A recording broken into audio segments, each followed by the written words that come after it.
There's a problem with the side hustle culture that you see all over social media. And that problem is that there's only 24 hours in a day. If you're holding down a full-time job and doing whatever else you need to operate at your best, like exercising, getting a full night's sleep, and doing your laundry and grocery shopping, there's not much time left for a side hustle. Yeah, you can work on one for like an hour a day, but the progress might be slow, so you might not see growth for a long time.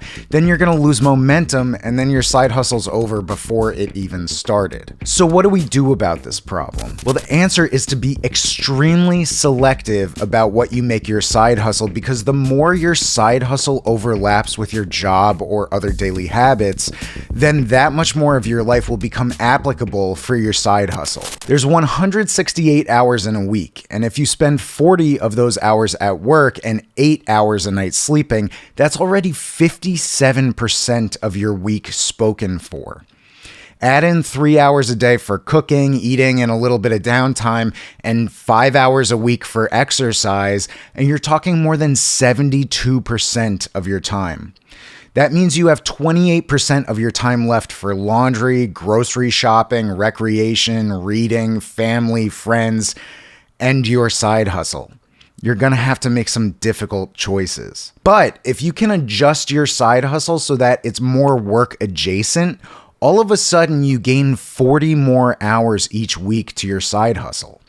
Rather than 28% of your time being available for your side hustle, all of a sudden you have 52% of your week available. My favorite examples of these work-adjacent side hustles are Steven Patchula on Instagram, who makes reels of his work at McDonald's, or the tile chick who films her work as a tiler, or any of the car detailing or pressure washing channels on YouTube.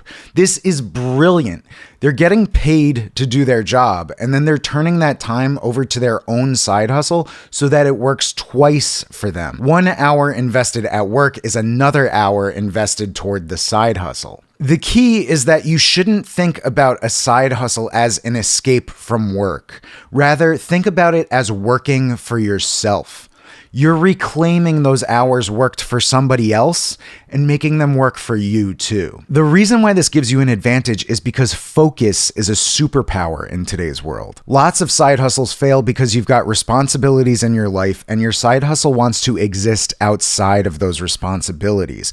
But if we can make it so that we no longer have two things that require our focus, but one thing, then you're laser focused on the one thing you need for success at work and in your personal life. Then everything you do for one or the other compounds and becomes doubly powerful, if not more. The amazing part of this is now that you're not segregating your time into time for work and time for the side hustle where they would be fighting for your focus, instead you're hyperdriving your success because you're making your hours work twice as hard for you on a single goal. Now, naturally, you're feeling reluctant because we want our passions to become our side hustles, and it's absolutely okay if you want your passion to be your side hustle. But if your passion doesn't align with the rest of your life, or if it isn't easy to monetize, then you're going to have to be okay with it being less of a side hustle and more of a hobby.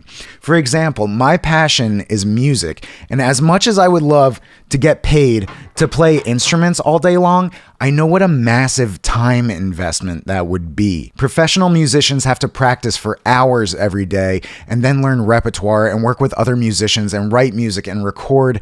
And if I truly wanted to pursue that, it would be a full-time job, not a side hustle. So what I've done instead is find places where my passion for music can work to my advantage in my side hustle that are adjacent to my everyday work. For example, I record all the music you hear on this channel, and I've used my music in videos for my company as well.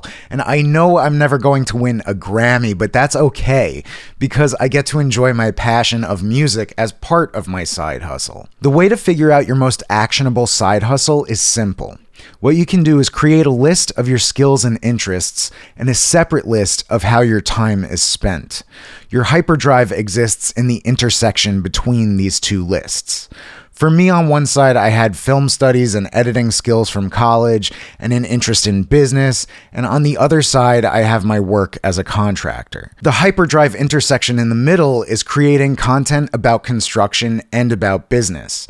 I get paid for my time at work, and then I make content about my work experiences, and vice versa. I make content for my company, so I have as many algorithms working for my personal and business interests as possible. So you've got your list with skills and interests on one side, and your list with time spent on the other, and you might be looking at it and thinking there's no way you can come up with some viable hyperdrive side hustle in the middle.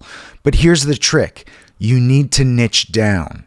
Niche down much farther than you think you have to. Because social media is so saturated with accounts creating content for all interests these days, the more specific your offering is, the more likely you're going to find a passionate audience and be successful. For example, let's say your interests are watching romantic comedies and your job is accounting, and you're looking at that and you're like, what the heck is my hyperdrive side hustle? You could create a social media profile about accounting, but there's already some really successful ones out there, so let's niche down a little bit. You could overlap your romantic comedy interest with accounting, and you can start making content like writing a rom-com set at an accounting firm, or you could start a podcast where you and your coworkers discuss the latest romantic comedies. Call it something like V Hookup. Okay, that's very good. Or you could make videos reacting to the portrayal of white-collar jobs in romantic comedy. I really like that one. That's like The Devil Wears Prada getting roasted all the time. And then from there, you start building your library of content. Or your side hustle doesn't have to be about content creation. If you want to create a physical good like jewelry or clothing or watches, if that's your passion, do that work designing and building it in your free time, but lift whatever you can from the other hours of your life.